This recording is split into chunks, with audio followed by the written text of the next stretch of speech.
afternoon. My name is Margot, and I'll be your conference operator today. At this time, I'd like to welcome everyone to CPKC's second quarter 2025 conference call. The slides accompanying today's call are available at investor.cpkcr.com. All lines have been placed on mute to prevent any background noise. After the speaker's remarks, there will be a question-and-answer session. If you would like to ask a question, simply press star, then the number 1 on your telephone keypad. If you would like to withdraw your question, press star, then 2. I would like to introduce Chris DeBruin, Vice President, Capital Markets, to begin the conference call. Thank you, Margot. Good afternoon, everyone, and thank you for joining us today. Before we begin, I want to remind you this presentation contains forward-looking information. Actual results may differ materially. The risks, uncertainties, and other factors that could influence actual results are described on slide 2, in the press release, and in the MD&A filed with Canadian and U.S. regulators. This presentation also contains non-GAAP measures outlined on slide 3. With me here today is Keith Creel, our President and Chief Executive Officer, Nadeem Velani, our Executive Vice President and Chief Financial Officer, John Brooks, our Executive Vice President and Chief Marketing Officer, and Mark Redd, our Executive Vice President and Chief Operating Officer. The formal remarks will be followed by Q&A. In the interest of time, we would appreciate if you limit your questions to 1. It is now my pleasure to introduce our President and CEO, Mr. Keith Creel. Hey, thanks, Chris. I want to thank everyone for joining us here today. As I always do, let me start by thanking the 20,000-strong family of railroaders we have across our three-nation network that delivered the results that we get the honor to share with you today. As a leader, it's always my honor with these folks that I work and serve with on behalf of their body of work to represent that. So speaking to the results, for the quarter, the team delivered volume growth of 7%. Revenues were up 3% at $3.7 billion, 110 basis point improvement on our operating ratio to a 60.7%, and earnings of $1.12, which is an increase of 7% versus last year. From an outlook on the balance of the year perspective, I'm very pleased with where we stand midway through the year. Certainly see a clear line of path to our year-end guidance with opportunities that before us the second half of 2025. So despite all the headlines, all these evolving trade policies, the challenges that we've all faced as an industry, we continue to drive differentiated, sustainable, and profitable growth at CPKC. And as you all know, this is not just a 2025 story. This franchise continues to be positioned to deliver a unique outcome for years to come. That said, let me share a couple of exciting developments in the quarter that underpin some of that forward-looking thinking. Continued ramp-up of our Gemini partnership, something we're extremely excited about that's creating meaningful international growth for us. 180-181 premium domestic intermodal service, which again grew 40% versus last year. Continued increase in our traffic flows between Canada and Mexico via our CPKC land bridge that we have spoken to, uniquely enabled by this North American network. And then lately, the momentum behind our newly named Southeast Mexico Express service, which is our partnership with the CSX over the Meridian Speedway through our new gateway to the Southeast, again creates an unrivaled network, bringing new solutions to the market. So now, maybe a couple of comments on maybe the proverbial elephant in the room, or maybe better said, the one that wants to come into the room. Obviously, there have been some recent developments in our industry with yesterday's announcements of this proposed combination between UP and NS. Let me start by saying this team remains focused, as it always has been, on our fiduciary responsibility to maximize our shareholders' value. Our value proposition is unchanged from yesterday's news. This is a unique and powerful network, the only network that connects all three nations in U.S., Canada, and Mexico, a network that will continue to drive differentiated growth, and a management team that certainly has the track record of execution to back up our actions with our words. The value and the position and strength of this network that we've created puts us in a very unique position that's allowed us to produce what we've produced the last 2 years. That does not change. And similarly, our multi-year outlook and the value proposition is unchanged. The team and the network will continue to deliver differentiated results. On the regulatory front, we'll be actively engaged, as you can imagine, in the regulatory process to ensure, number one, that our customers and our industry interests are protected in this proposed combination. Number two, that the high standards that have been set around mergers as defined and these new untested 2001 merger rules, which require the applicants to demonstrate enhanced competition and consider downstream effects, that standard is met. Rest assured we'll be a loud voice in the room to ensure that the facts are known, the facts are understood, fully understood and weighed on by the STB when they come to their conclusions and their decisions. The other part, in the meantime, when it comes to the regulator, I can say this from experience, we're dealing with a regulator that they take their job very seriously. They will be pragmatic, they will be diligent, they will be fact-based, they will base their decisions, I believe, on the facts that are developed, the truths that are represented and presented, and debated and discussed in a very fulsome way to lead to the right outcomes. That said, in the meantime, outside of that process, you can imagine this network is uniquely positioned, as I've said in the past, to compete or to partner with any Class 1. We're 2.5 years old. We've been working hard to develop these alliances and to create these new revenue streams and these new customer solutions, not only uniquely in our network, but also uniquely in the partnerships, as evidenced in what we've done with the CSX less than a year after we came into existence. I can tell you in this world, that list of opportunities is not exhausted. The list of potential partners still exists, and I can tell you those other partners not involved in this combination are more motivated than ever to have those discussions. And rest assured, we're well into having those discussions. This isn't something we just started. This is something that will only enhance and gain momentum. So in closing, let me say this. While there are short-term and continued uncertainties from the macro trade policies, we're going to continue to deliver a differentiated outcome. The network, the team, the opportunity is unique. We'll continue to deliver value for our stakeholders. So with that, let me hand it over to Mark. He's going to speak to the operations. John will bring a little color on the markets.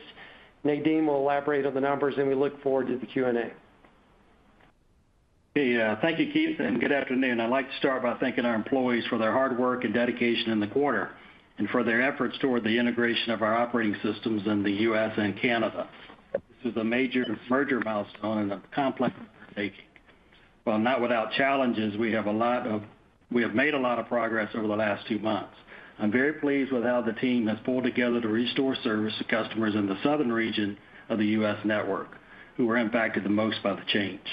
The rest of the network continued to perform well through the quarter, and we are carrying operating momentum into the third quarter. I look at the results. Turning to the results, we saw 1% improvement in both train weights and train lengths. System-wide dwell increased by 7% in the quarter, driven by the increase in the dwell on the legacy KCSR southern U.S. terminals. Terminal dwell in the region peaked in early June, but largely recovered to pre-cutover levels. Dwell on the legacy KCSR improved 42% over this 2-month time period, and car miles per car day improved 38% as well. Although with regret to the disruption to the customers during this time period, I'm extremely encouraged by the progress we have made delivered over the last 2 months. As those improvements continue to take hold, our service largely back to pre-cutover levels. We're expected improvement of efficiency and fluidity to flow through the network and metrics in the second quarter. I'll look at safety. Taking a look at FRA personal injuries, we're at 0.77, which is an 8% year-over-year improvement. FRA train accidents of 0.97, which continues to be a year-to-date record performance. We posted another notable reduction to personal injuries, a testament to the team's dedication to our home safe culture. While our industry-leading train accident frequency increased from weather-related incidents in the quarter, namely our engineering and mechanical-related train accidents continued to decline year over year. This improvement is being driven in part by our increased use of geometry cars and also the wheel bearing management technology we have. Now looking at resources and capital, now as I look for the second part of the year, we continue to control our resources and invest in our unique growth that this merger has enabled. From a resource perspective, we're selectively managing headcount to backfill attrition, support the volume growth we're bringing onto this network. Our resources remain well in line with the growth outlook, and headcount slightly down on 7% RTM growth is driving strong labor productivity. I'm encouraged by the progress that we continue to see from FRA on initiatives to enhance safety and network efficiencies. We're also making good progress with combining crew districts still today, most recently between Pendleton, Texas and Laredo, Texas, so we can improve cycle times and deliver more resilient customer service to the key cross-border corridor. As we look at the capital perspective, in addition to the safety investments across our network and capital improvements in this area, we have received the first 40 of the Tier 4 locomotives. These locomotives are supporting our strong growth and improving the reliability and the fuel efficiency of our fleet. So in closing, we have operational momentum heading into the second half. Our network is prepared to safely and efficiently deliver strong growth over our plan. We have resources in place and certainly the management team to deliver and execute on the growth. And with that, I'll turn it over to John. All right. Thank you, Mark, and good afternoon, everyone. Let me say I'm extremely pleased that we delivered another quarter of record volumes and revenue, and I certainly want to thank all of our customers for their ongoing support and collaboration over the last few months. The strength and the diversity of this franchise is reflected in our results, and I'm proud of the team for what they do every day to deliver sustainable, profitable growth. Now, despite continued uncertainty from the macro and trade policy, Q3 is off to a solid start, and we are well positioned for continued differentiated growth. Now, looking at our Q2 results. This quarter, we delivered freight revenue growth of 3% on a 7% increase in RTMs. Our pricing results remain strong as my team is achieving renewal pricing in excess of our long-term outlook of 3 to 4%. Yields in the quarter were impacted by lower fuel surcharge, the removal of the carbon tax in Canada, as well as negative business mix. Now, taking a closer look at our second quarter revenue performance, I'll speak to FX adjusted results. Starting with bulk, grain revenues were up 11% on 13% volume growth, a record Q2 performance. Canadian volumes are up 16%, driven by increased grain to Vancouver, Thunder Bay, and down into the U.S. markets. For July and August, our volume growth has decelerated as the remaining stocks in Canada are starting to get low, and the farmers have become more reluctant to sell. Now, looking ahead at the upcoming harvest, our outlook is positive, and we currently expect crop size to be in the 70 to 75 million metric ton range, which is in line with the 5-year average. We also had a strong quarter in U.S. grain, with volumes up 11% over prior year. We continue to move more grain into Mexico as our network matches our strong areas of production with the demand in the South. While we are watching the impact from potential tariffs on soybean exports this fall, the upcoming crop across all portions of our U.S. network looks very strong, and we're well positioned for a strong grain season. Potash revenues were down 8% on 7% volume growth. With positive demand fundamentals, Canpotex is fully committed at record levels. We expect a strong second half with a more normalized mix. And to finish out bulk, we closed out the first quarter with coal revenue up 8% on 5% volume growth. This strength was driven by higher U.S. thermal coal and higher Canadian met coal as we moved more volume driven by production improvements at the mine sites and continued inventory drawdowns. Moving to the merchandise business, energy, chemicals, and plastics revenue grew 2% on a 5% volume decline. Our base ECP franchise continues to deliver revenue and diverse volume growth across multiple commodities, from synergies, self-help, and market share gains. That growth this quarter was offset by lower crude volumes, primarily due to an outage at our Hardisty terminal. We delivered strong growth from LPGs and plastics in the quarter as our network continues to connect Canadian production with destinations in Mexico, using our network as a land bridge and facilitating new trade. Forest products revenues were down 5% on flat volumes. Volumes in this space continue to be impacted by macro softness to the base demand. However, the team remains laser focused on what we can control through driving synergies and extended length of haul, which is helping to offset some of these headwinds. Metals, minerals, and consumer products revenue was down 3% on a 1% volume decline. Increased tariffs on cross-border steel impacted volumes in the quarter, partially offset by higher frac sand. We continue to be encouraged by industrial development projects in this space, with new aggregate and steel business ramping up the second half of the year. Moving to automotive, revenue was down 5% on 8% volume growth. This continues to be an area of unique growth for CPKC, driven by our advantaged footprint, serving production plants and auto compounds across North America, along with our closed-loop service solution. While evolving trade policy resulted in some choppy volumes early in the second quarter, we are staying close to our customers, and we have recent wins in this space that continue to support our conviction and growth in another record year in automotive. On the intermodal side of the business, revenue was up 8% on 18% volume growth, another record quarter. Starting with international intermodal, volumes are up 28% on strong growth from Gemini, as this alliance continues to ramp up volumes through our CPKC served ports at Vancouver, Port of St. John, and Lázaro Cárdenas. So although there is ongoing volatility within international intermodal volumes, we continue to see upside for CPKC in the second half of the year. We also delivered strong growth for domestic intermodal, with volumes up 8%. Momentum on our MMX continues, with volumes on this service up 40% year over year and 20% sequentially from Q1 to Q2, as more and more customers take advantage of the fastest, most efficient cross-border rail solution between Canada, the U.S., and Mexico. Now, looking ahead, there's still a lot to be excited about in this space. We have a strong line of sight to domestic intermodal growth with our partner Schneider as they continue to outperform in the marketplace. Second, we have new auto part lanes ramping up, and volumes out of Americold's cold storage warehouse, co-located in Kansas City, will start moving in August.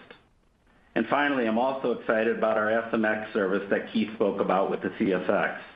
This is our newest east-west service product that connects shippers between Mexico, Texas, and the U.S. Southeast.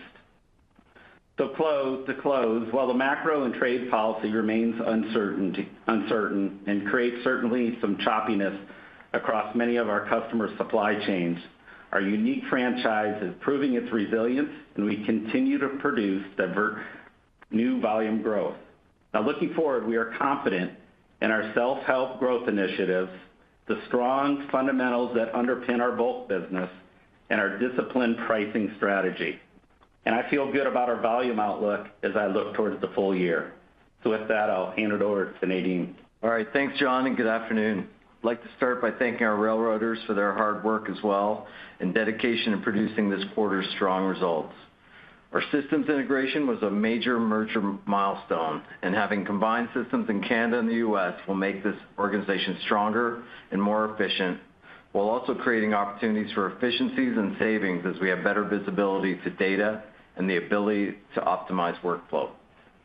Now, turning to our second quarter results on slide 12, CPKC's reported operating ratio was 63.7%, and the core adjusted operating ratio came in at 60.7%, a 110 basis point improvement over last year.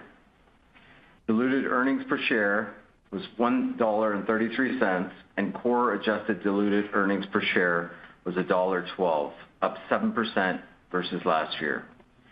Taking a closer look at our expenses on slide 13, I will speak to the year-over-year variances on an FX-adjusted basis. Comp and benefits expense was $659 million, or $652 million adjusted for acquisition costs. The year-over-year increase was driven by higher stock-based compensation, inflation, and volume-driven increases from higher GTMs. That increase was partially offset by lower incentive compensation, efficiency gains from workforce optimization, and improved train weights. As we look to the rest of the year, we continue to expect our average headcount to be roughly flat, driving strong labor productivity gains against our expectation for mid-single-digit volume growth. Fuel expense was $405 million, down 12% year-over-year. The decline was driven by lower fuel price, including the removal of the Canadian federal carbon tax effective April 1st. That decline was partially offset by higher GTMs from increased volumes. Overall, changes in fuel prices were a 2-cent headwind to EPS in the quarter. Materials expense was $124 million, up 29% year-over-year. The year-over-year increase was driven primarily by the long-term parts agreement that was put in place last year, driving higher materials expense with a favorable offset within purchase services and other for net savings in the quarter. Additionally, we saw higher spend on safety materials and volume-driven increases in materials expense. Equipment rents were $103 million, up 23% year-over-year. The increase was driven primarily by higher car payments from increased dwell. Depreciation and amortization expense was up 4%, resulting from a larger asset base. Purchase services and other expense was $560 million, adjusted for acquisition costs, down 5% year-over-year. The decline was driven primarily by savings from the long-term parts agreement and other productivity improvements. These savings were partially offset by cost inflation and volume-driven increases. Overall, we delivered strong financial results this quarter. Despite systems integration challenges that impacted earnings by 3 to 4 cents, looking forward with operations largely restored, we expect a second half that fully recaptures the financial and operational momentum that we had prior to the systems integration. Moving below the line on slide 14, other income was up $16 million in Q2, driven by lower equity income year-over-year. Other components of net periodic benefit recovery were $107 million, reflecting the effect of favorable pension plan asset returns in 2024. Net interest expense was $208 million, or $203 million, excluding the impact of purchase accounting. The year-over-year increase was driven by interest accrued on new long-term notes.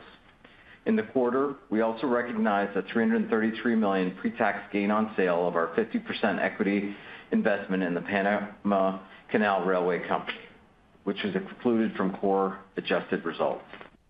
Income tax expense was $357 million, or $336 million, adjusted for significant items and purchase accounting.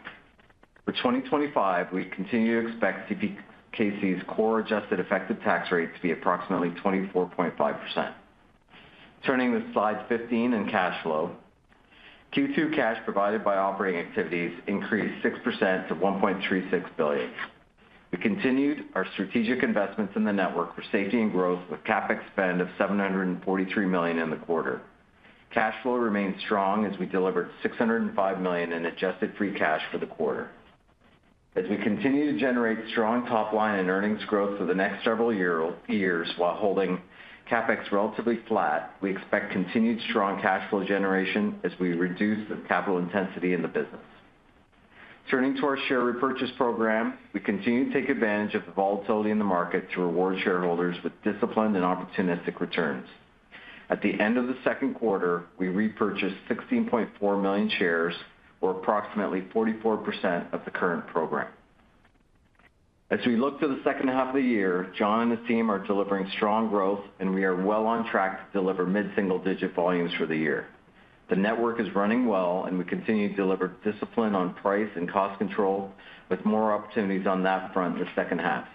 We feel very good about our guidance, and CPKC remains well positioned to once again lead the industry with double-digit earnings growth this year.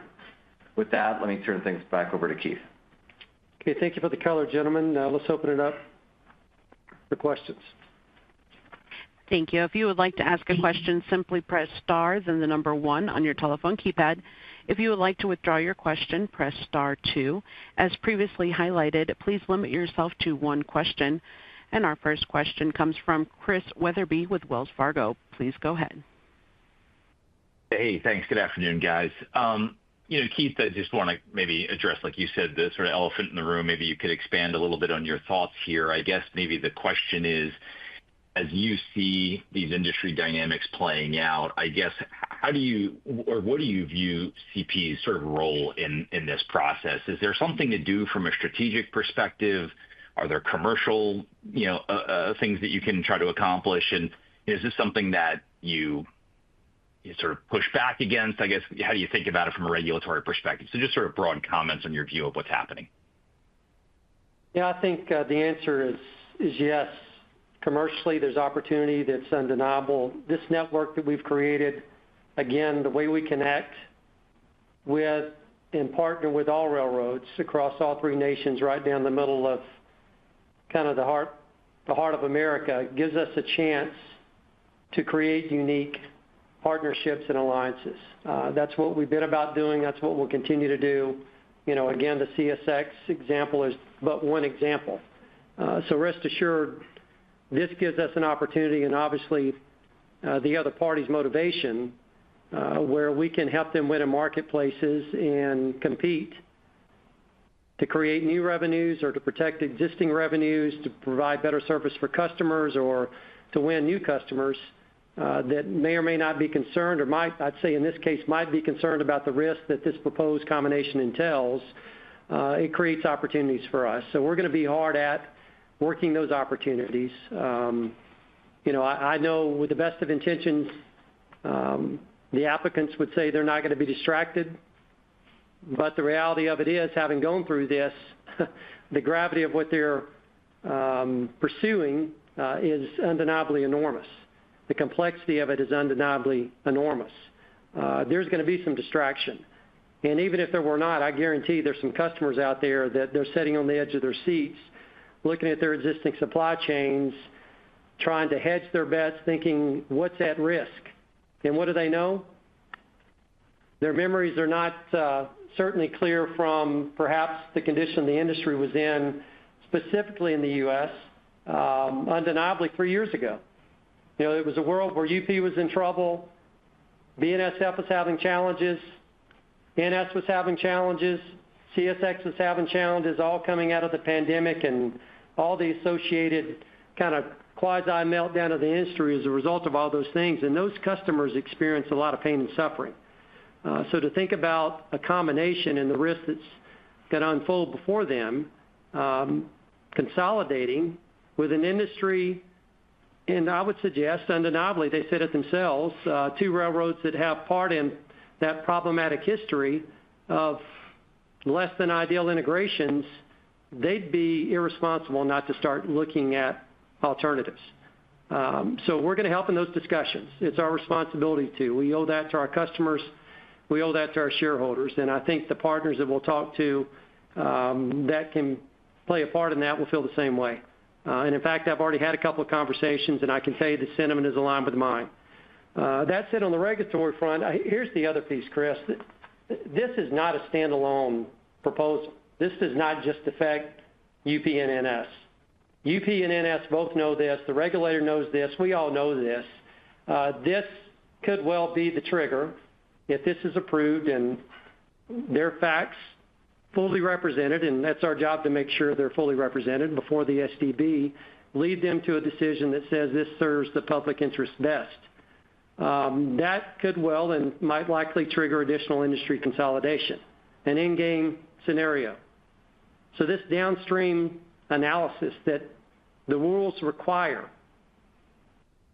is taken into consideration, the new rules, which are new to UP, new to NS, they're untested, they're new to all of us. This downstream effect, when you're talking about enhancing competition, that's going to be a fulsome and a broad review. So that application, when it comes to the regulator, has to speak to all those points. Again, it's not speaking to just the isolation and the benefits and the considerations of UP and NS. They're speaking to the entire industry. They're speaking to every customer that ships on any rail network in North America, and it is a North American rail network. So the gravity of this is not to be taken lightly. Jim Vena said yesterday, and I believe Jim to his word, he hasn't taken this lightly. But at the same time, we have a responsibility to make sure that their view aligns with what our view is, and I'm sure the other railroads would speak for themselves. They would feel the same, that the view is wholesome and full in the case and the evidence is fully represented. So a lot to be said about that. I kind of think it boils down to thinking about that public interest test. The core public interest question will get down to a point of whether or not this two-duopoly structure truly serves the public interest, because it is the trigger that leads us to that potential outcome. The regulator knows that. The regulations have anticipated that. That's the reason they were written in the first place in 2001. And quite frankly, again, I go back to taking people at their word. UP was very active in those comments. They said they believed it to be true then in their comments in opposition to other proposed transactions at that time. So if it was true for UP then, and it was factual then, again, how can you deny that it's not factual now? So more to follow. We're going to be active participants. And again, the truth matters, and we've got a little experience making sure that the truth is understood and heard, and we're going to apply that muscle memory in this case as well. Appreciate the comments, Keith. Thank you. And your next question comes from Fadi Chamoun with BMO. Please go ahead. Yeah, good evening. Thanks for that perspective, Keith. Just maybe a quick follow-up, just trying to make sure I and others take the proper takeaway. Through a regulatory process and assuming we have an end game with Transcon networks in the U.S., is the commercial opportunities for CP neutral or potentially better than they are today? And my main question is, I wanted to ask, like, when you look at the pipeline of opportunity that I think John highlighted, and you highlighted kind of early in the call, going into H2 and into 2026, is this mid-single-digit volume run rate that we're seeing, and looks like you can potentially sustain going into 26, can that be achieved even in a scenario where the economy is stable, not really gaining any momentum from where we are today? Is the pipeline sufficient to kind of say, we can get this level of growth on a sustained basis, going into the next 2 quarter plus 2026? I'll start with answering that. The answer is yes. We see an ability to be able to do that, Fadi. And then let me go back to the question about the merger. Kind of the way I see this, as the only way 1 or 2 mega mergers get accomplished is if they meet and exceed the public interest test, which means they've enhanced competition, not just preserved competition, which means they've adequately considered downstream impacts, which means to do that, the only way to meet that standard in my mind is a definition that will ultimately be defined by the STB that involves concessions. Concessions that, when you have a network, again, that uniquely connects north to south, right down the spine of America, connects U.S., connects Canada, connects all these different markets, we have a network and a foundation that, with the right concessions, and rest assured we'll be arguing the case and the need to meet the enhanced competition, perhaps a Houston, that we don't have unfettered access to compete into today. We don't have an ability to sell into or sell directly out of Houston. In a world tomorrow, what markets might open up as a result of that we could uniquely feed with other partners in our network? That's enhanced competition. And you could apply that same definition, go up our railroad to the network, go to Kansas City. What about the industry in Kansas City? Go to St. Louis. What about the industries in St. Louis? Go to Baton Rouge. Go to Shreveport. Go to these common locations which have significant industry bases, which today are not open to our network in an unfettered way, which become unfettered, which have whatever the final definition of open access is. Interswitching to our network, to use our length of haul, to use our reach, to bridge to another railroad, to bridge into Mexico, to bridge into Canada. So again, our network, the strength of this network we put together allows us to compete and win in any of these scenarios. It's that unique that certainly there's going to be puts and takes. Certainly we're going to have to compete. But when you have a great service and a great team and a great network, that should never and will never intimidate this railroad. And we're proud to be able to say that. We worked hard to create this to be able to say that. And we don't say that just for the benefit of ourselves, but equally as important for the benefit of all stakeholders we partner with. And that's our partnering railroads, that's our customers today and tomorrow, and that's our employees and our shareholders. Thank you. Thank you. And your next question comes from Jonathan Chappell with Evercore ISI. Please go ahead. Thank you. Good afternoon.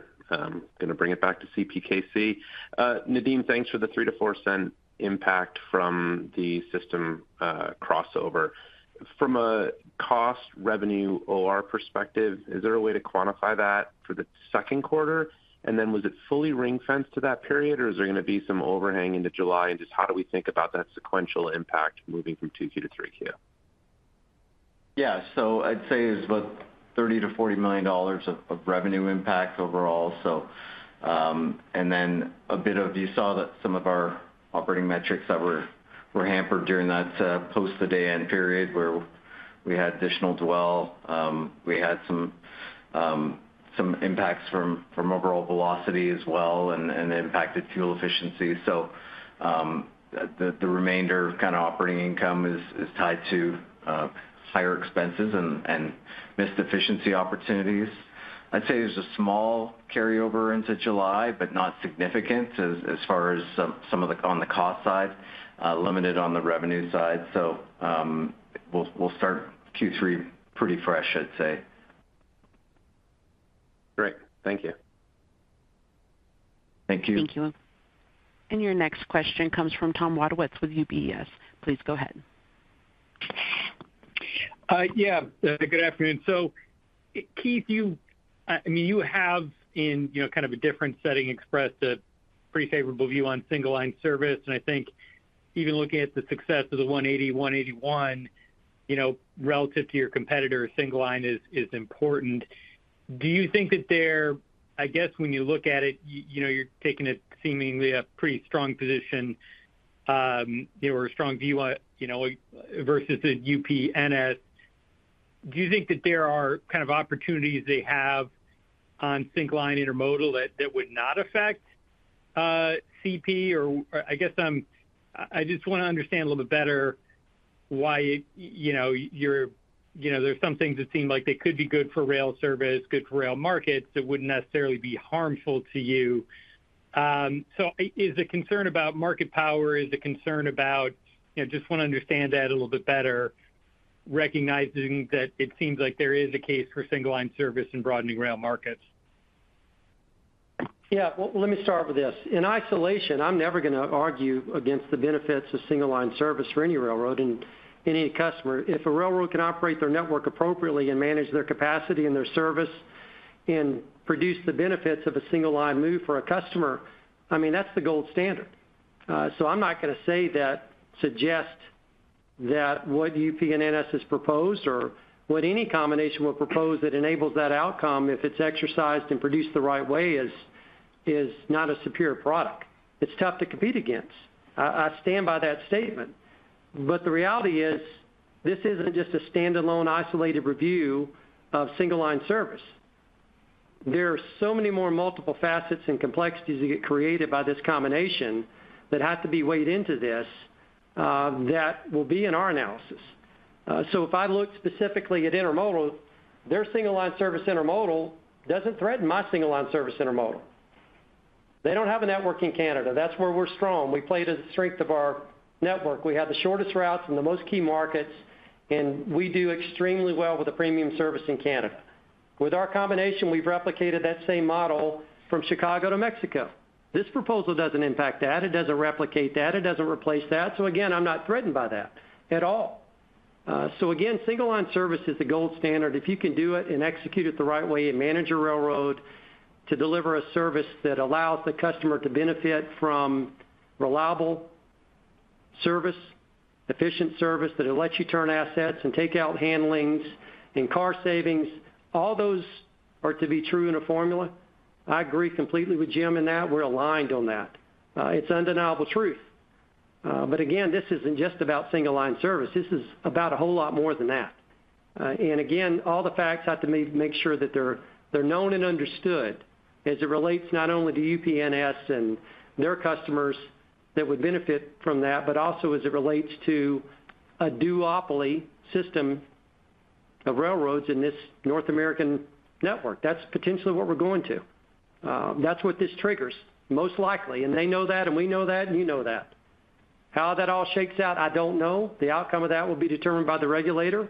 We'll all be watching closely, and we'll all be participating intently to, again, make sure that the best decision, the best facts are presented to the STB that are fulsome and allows them to serve that public interest test in the end. If they say, yes, this is in the public interest, and this being a likely duopoly system, based on what conditions, which will define the concessions, which will allow me to fine or tune how much we might benefit with this network as it relates to those combinations. Right. Okay. Great. Thanks for the thoughts. Appreciate it. Thank you. And our next question comes from Brian Ossenbeck with J.P. Morgan. Please go ahead. Hey, good afternoon. Just wanted to ask a little bit more. Keith, you covered the public interest aspect of all this, but they also have to prove that the only way to get these benefits is through a merger. So I just wanted to see if you can elaborate on some of the partnerships and JVs that you're talking about here. Obviously, it's hard to compete with single lines, so maybe that's the answer. And then clearly, as mentioned, long history and long memories of service problems and integration challenges. I mean, yourself had one here in the southern U.S. Do you think that's a read-through to what could happen with maybe more complicated mergers and integrations? And how do you think they would be able to address that credibly and say, we won't have a wide system-wide issue here if we go down this route? Thank you. I would say, let me start there. The gravity of the challenges we had integrating that were isolated to the most southern part of our network pales in comparison to the complexity and gravity of getting this wrong. So, again, not to be taken lightly, not that I would suggest they would, but it can be overwhelming. And the complexity of it, with the best of intentions. I know how much effort we put at it. I know how much money we spent. I know how much time we took. But, knowing and integrating a system seamlessly that you replace on your own network is uniquely different than taking that same system and applying it to somebody else's network with a different system. The complexity is thousands-fold, not to be underestimated. So if you get that wrong, and that's the challenge of this, and that's what these reviews and all these assessments have to take into effect. A network that big, if it gets sick, it's not isolated to a particular geographic region in the nation. The entire nation is going to get sick. That's the magnitude of this. So then back to, if you think about what you could do in exhausting alliances before you entertain a merger, or the risks that are associated with these type of mergers. I would say it's our responsibility to make sure that we've exhausted all of those opportunities. And I can't answer for UP or NS, have they? I can tell you that we haven't. I can tell you that our network that's been created is just beginning to get busy doing those things. Now, a year from now, 2 years from now, 3 years from now, we'll be further along, yes. But I would suggest, I know that UP and NS understands the benefits of some of those alliances. They're benefited from it now over the Meridian Speedway. You've got UP running big trains that are coming out of western U.S. that go straight to the southeast markets over our LLC, which is in partnership with the NS. So they know the benefits now. I would ask and challenge, have you done that in other parts of the network? If you're so aligned together, have you exhausted that? And only they can answer that question. No different. I heard some rhetoric or discussion yesterday, which I agree with, over the benefits of step-on, step-off interchange trains. We call those direct hit trains in our industry. much better than going into Chicago, for instance, or for perfect example, an illustration, going to one of the belt railroads or one of our terminals and switching cars out and all that associated delay. I believe in it so much that we do it today with NS in Chicago. It's a step on, step off, both ways. We don't go into the belt, they don't go into the belt. We switch in our terminals, they switch in their terminals. When we get to Chicago, it's a handoff. Power runs through, crews change. It's as if you're merged together. So again, I would ask, if you believe in that, have you exhausted all those avenues? Have you looked at, in this case, the potential proposed network, which is NS and UP, and looked at these gateways that, as they propose, will eventually be connected? Why not do it now? What are you waiting on? If the gains are there and the benefits are there for your customers, don't we have a responsibility to go mine those opportunities? And that's true and applies the responsibility to the entire industry. So to me, that is a great question to ask. And only the applicants can answer the question. Have they exhausted all those opportunities? I know we have it. I can only speak for us. Thanks very much, Keith, for that perspective. Appreciate it. Thank you. And your next question comes from Walter Spracklin with RBC Capital Markets. Please go ahead. Thanks very much.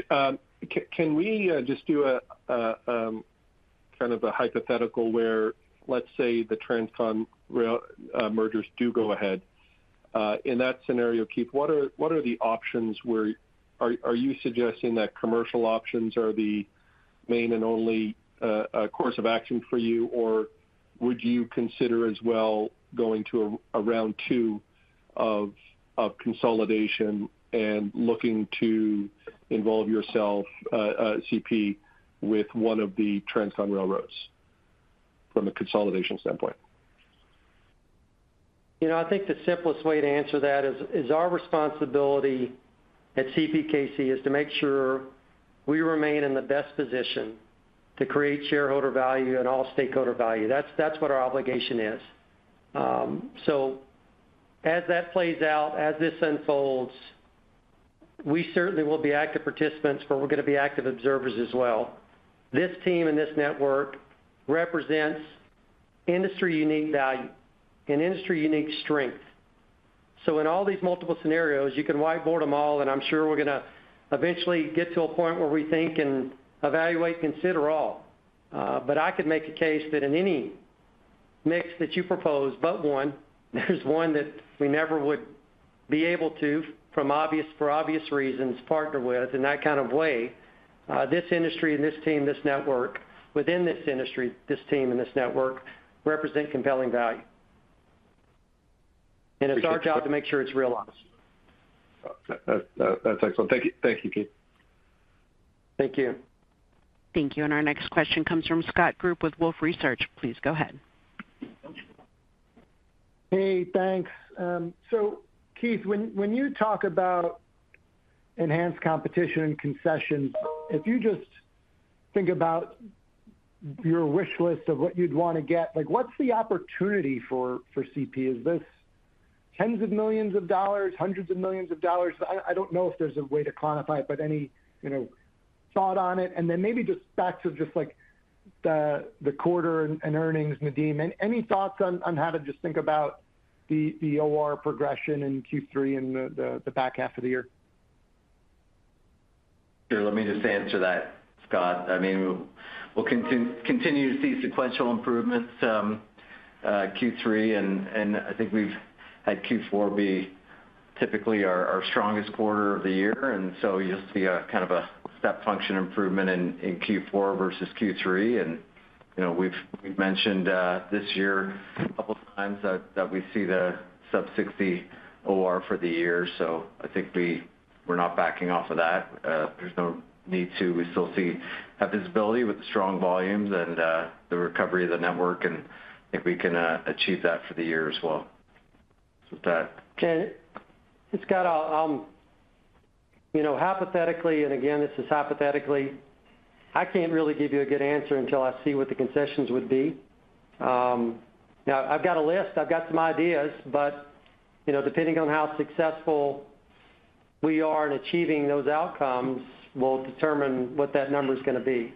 And listen, I'm not naive, and I'm not going to misrepresent the need to compete. We're going to have to compete, no doubt about it. But again, the reach of this network allows us to create unique outcomes. And what we might lose in one location, perhaps because there might be some single line service created that we can't replicate, either ourselves and/or through a seamless partnership with a motivated partner, then again, we'll have to compete, but I guarantee we'll offset it in other areas. I heard something yesterday about, the desire to go after Canadian ports and attack traffic convert traffic, maybe attack's a bad word, convert traffic that's destined for U.S. Well, I can tell you, and I'll let John provide a bit of color, that's not a lot for us. That's not a place that we have a lot of exposure. So again, the puts and takes, that's not a big one on my take list. Scott, I hope they're not banking their business case on that volume. It's, barely 1% of our revenues, and honestly, we feel pretty good about the structural advantage that Vancouver has been able to provide over the years. You can historically look at these volumes, and certainly they move back and forth. You get a labor disruption down in LA Long Beach, and it all flows north. You get a same one we had last year in Vancouver, and you saw some of the volume slide back south. And I think the other point is you got to realize the majority of that traffic we haul they don't need a merger to compete against it. It's Chicago, it's Minneapolis is the bottom line. NS can haul that direct out of the East Coast ports into Chicago, and UP can obviously hit both those markets today. That traffic's available. So we feel pretty comfortable with the service product out of Vancouver that we produce, out of St. John that we produce. And at the end of the day, as Keith said, we'll compete. If we need to compete, we're going to compete today. We'll compete tomorrow for that traffic. Scott, I can't resist asking, though. 75%. Scott, I can't resist asking. It's 75% odds of getting the deal approved. You must have a pretty meaningful concession list in mind to pass the public interest test. So maybe we take that one offline, but I'm interested in your answer to that one. Happy to catch up anytime. All right. Thanks, Scott. Thank you. And next question comes from Brandon Oleski with Barclays. Please go ahead. Hey, good afternoon, guys. Thanks for taking my question. Keith, I recall a pretty epic 12.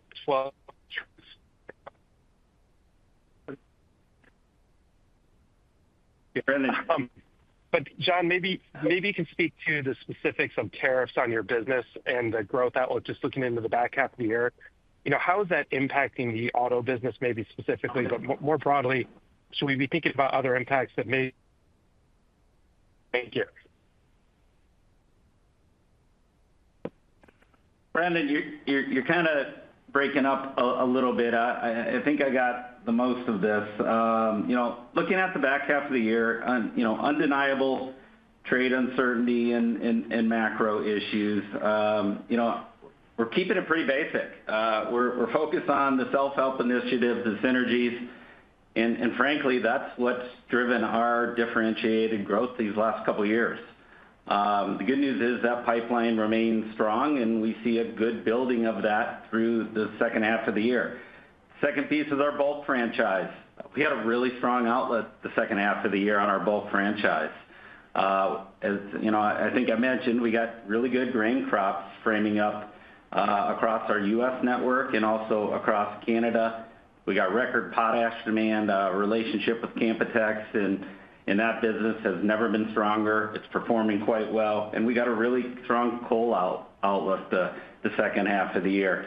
You couple that with strong pricing and disciplined pricing, we'll continue to deliver. And I feel good about where we're set up. July is, roughly 3% RTMs. We're around that 5% number. And we got some favorable comps as, we lapped some of the issues we had the second half of the year last year. On the tariff front, I would boil it down to three areas where, we've seen impact, and we'll, depending on what happens, we'll probably continue to see some impact here. Essentially, our steel business, our cross-border steel business is, for all practical purposes, shut down at this point at a 50% tariff level. We've had to work hard to sort of backfill and find other opportunities with those customers, and we'll continue to do that. The automotive space, yes, it's been choppy, some stops and starts. The good news is we also have created a service product that I would say is industry best and leading, and albeit we've seen choppiness, we continue to see growth with these customers and the desire to convert more and more to our single line haul product and to use our compounds. So we've been able to insulate ourselves in that space by ongoing growth with those customers. And then the last piece is the international space, where certainly we've seen pretty significant ebbs and flows. And that's probably going to continue. We're going to watch close the back half of the year on sort of what that area looks like. As Keith said in his opening remarks, the good news in that space is, our partnership with Maersk and Hapag through Gemini is as strong as it's ever been with those partners. They're producing the volumes. And as much as Vancouver has been a success, we're seeing, good growth with them at Port of St. John. That's going to continue. And honestly, we saw a dip in some of our Lazaro traffic here the last couple of months, but I can tell you the bookings here the next couple of months look much stronger. So we're excited to keep pushing that product, as much as we can up into the U.S. market. So again, you were kind of breaking up, but I hope that captured most of it. Yeah, you got it, John. Sorry, I'm on a train actually right now, so thank you. All right. Good place to be. Get choice to travel. And your next question comes from Ari Rosa with Citigroup. Please go ahead. Hi, good afternoon. Keith, you mentioned you'd had some conversations already, just kind of preliminary conversations. I was hoping you could share some of that. Obviously, nothing that's confidential or anything of that sort, but, how are customers responding to the proposal? How are, to the extent you've spoken with any regulators, like how are they thinking about that? Just any color on those kind of preliminary reads would be helpful. With all due respect, the conversations have been direct with other railroad CEOs and two-way conversations. Only one of us is here. I'm not going to represent the conversation. I can just say that they're encouraging and positive. When it comes to customers, John, you want to comment?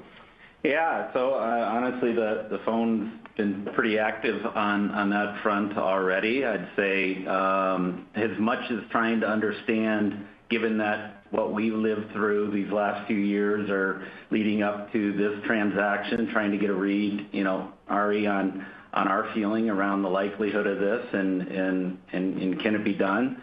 I don't know. It feels like it's a little bit of a mixed bag. There is certainly the risk of operational performance and integration that I think is looming over everyone. And frankly, nobody knows that better than us coming out of some of the challenges we faced the last couple of months in a southern part of our network. And as Keith said, it's just a far grander scale and a whole nother level of risk that I think these customers are going to be concerned about, or are going to want to really understand what that looks like in a tremendous amount of detail going into that. So look, we'll continue to canvass and make sure the customers are fully, educated in terms of not only what we went through and what they should expect UP and NS need to deliver and produce to them, through the process that they're going to go through with the STB. Great. Thank you for that. Yep.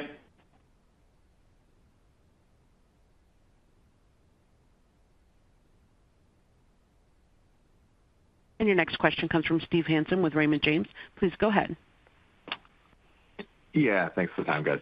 Keith, only because you referenced the probability earlier, would you hazard to put a probability on a deal getting done better or greater than 50, better or lower than 50? And then just secondarily, I think just outside of the merger topic, I just wanted to ask about the Gemini process and ramp up in particular. I think in many cases that's far exceeded our expectations thus far. Just curious how you think it's tracking relative to your earlier expectations back in, say, February, March, when we started to see the volumes coming on. Has it exceeded those expectations thus far? And John, you've already referenced some opportunities still for growth ahead, but how do you sort of envision that over the next 2 to 3 years? Thanks. Yeah, I'll let John answer the question on Gemini. I want to make sure I got the question right, Stephen, on the merger. You asking what my view is on the odds of it getting approved? Correct.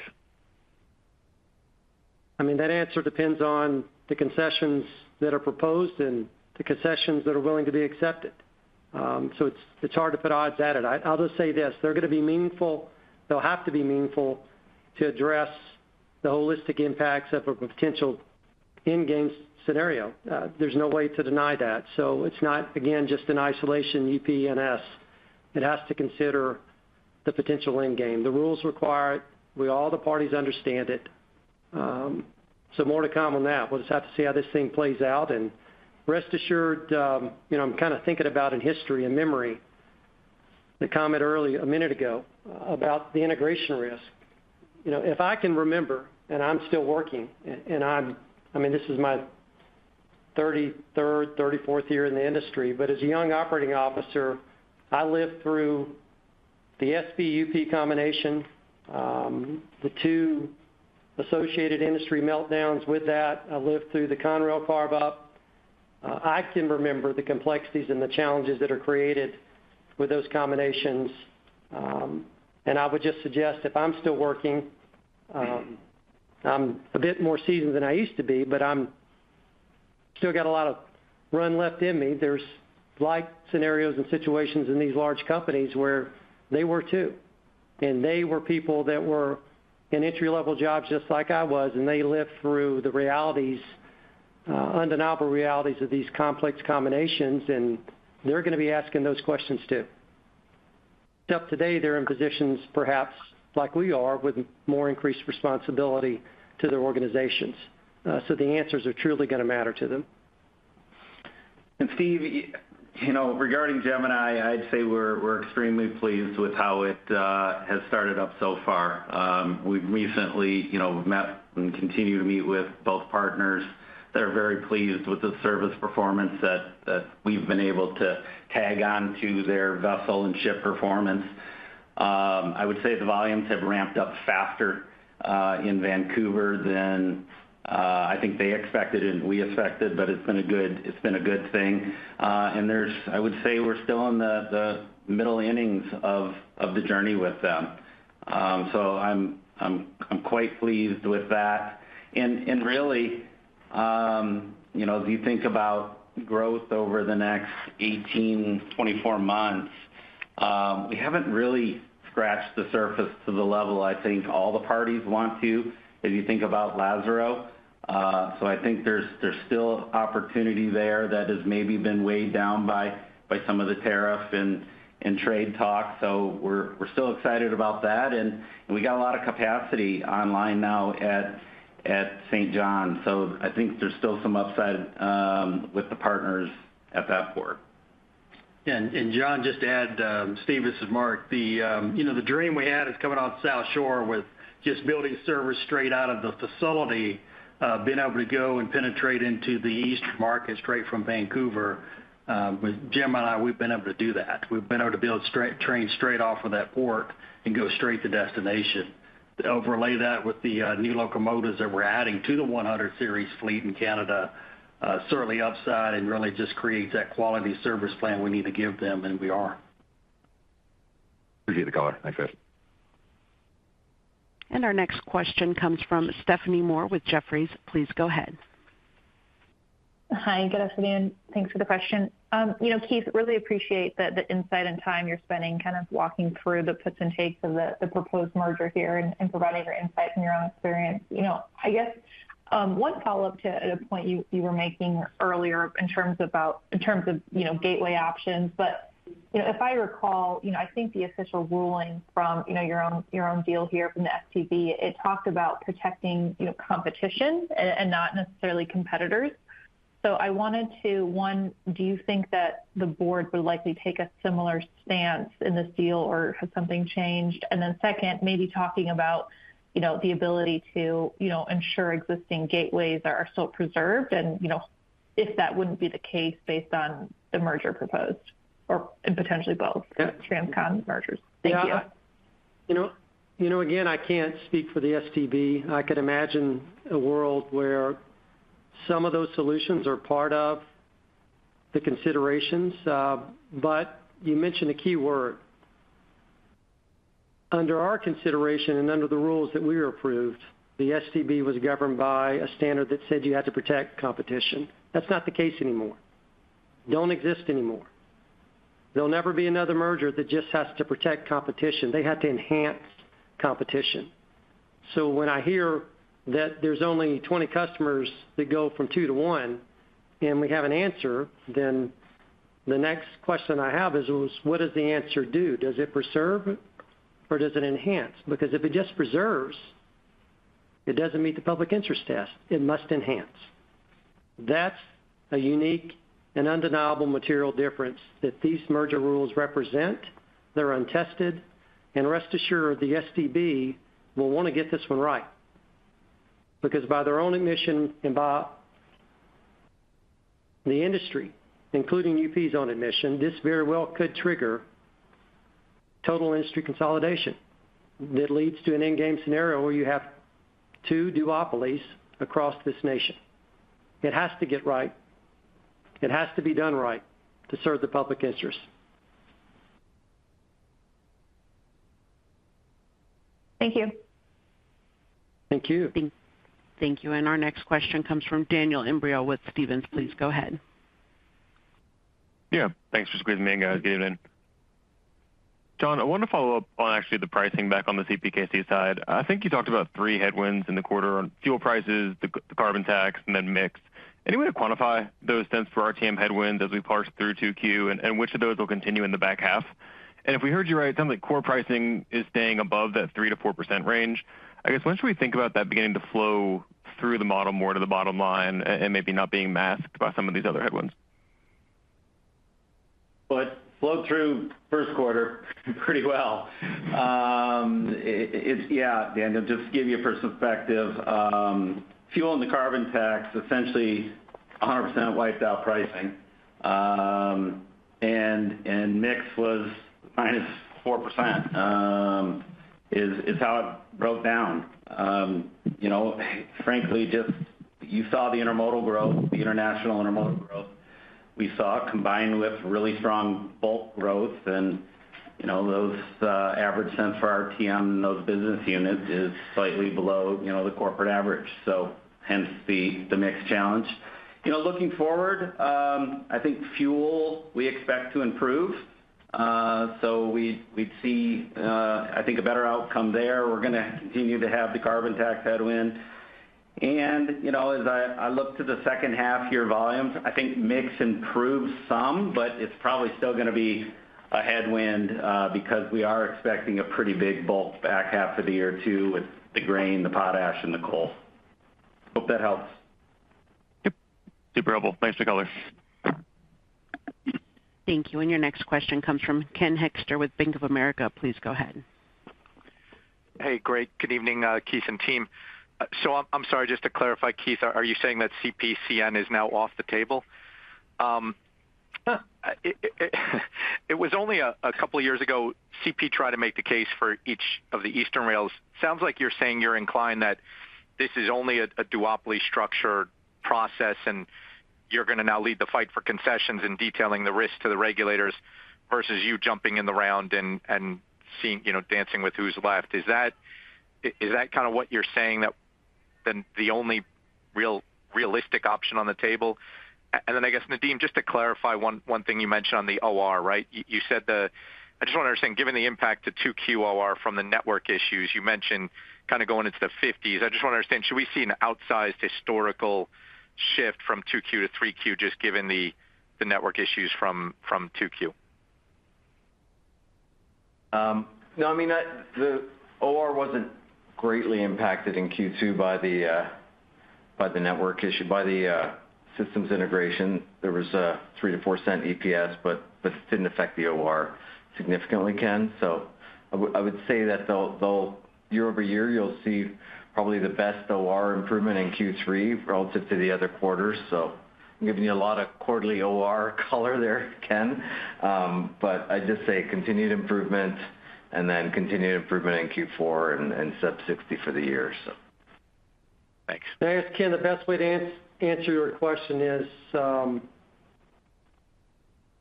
we're going to consider all scenarios except for one, and you figured out between the lines what that one is.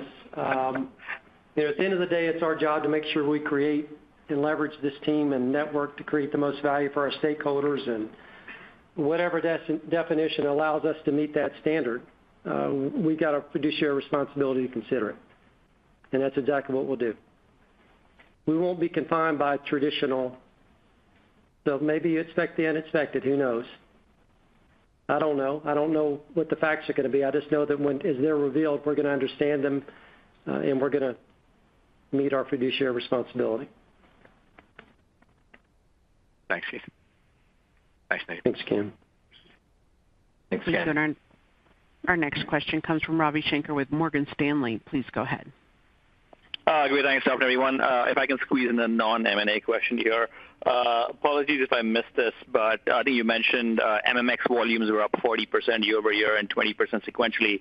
I don't think anything in transport is up 40% year over year. So can you just give us a little more color there? Kind of, was this tariff related? Kind of, is that any pull forward into 2Q? And kind of, where do you see that going next couple quarters? It's a really strong sales effort, Ravi. We're growing that product. It's truck-like. It's fastest in the industry. It's seamless, middle Mexico to Chicago and up into Canada. And frankly, between our partnership with Schneider and others, we've just seen really strong and continue to see strong growth. I think I mentioned in my prepared remarks, we've got a really sizable piece of automotive parts business that's ramping up. And now with the Americold facility, you're going to start to see our reefer business ramp up on that product too. So I expect this trajectory to grow, and hopefully pretty soon here we're putting pressure on Mark for a second train start.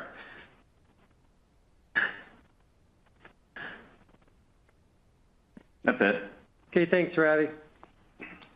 Thank you. We've reached our allotted time for Q&A. I would now like to turn the call back over to Mr. Keith Creel. Please go ahead. Okay, thank you. Well, listen, let me close where I started. Thank you for your time today. A lot of robust discussion, certainly more to come. In the meantime, the most important thing we're focused on with this team is executing our plan this year to meet and exceed our objectives. We've laid out guidance. We fully intend and see a path to achieve that as it relates to the year and as it relates to our multi-year plan. That's what we'll do, as well as stay abreast of all these current developments as they progress within the industry. Thanks very much. We look forward to sharing our results next quarter. Thank you. And this concludes today's conference call. You may now disconnect.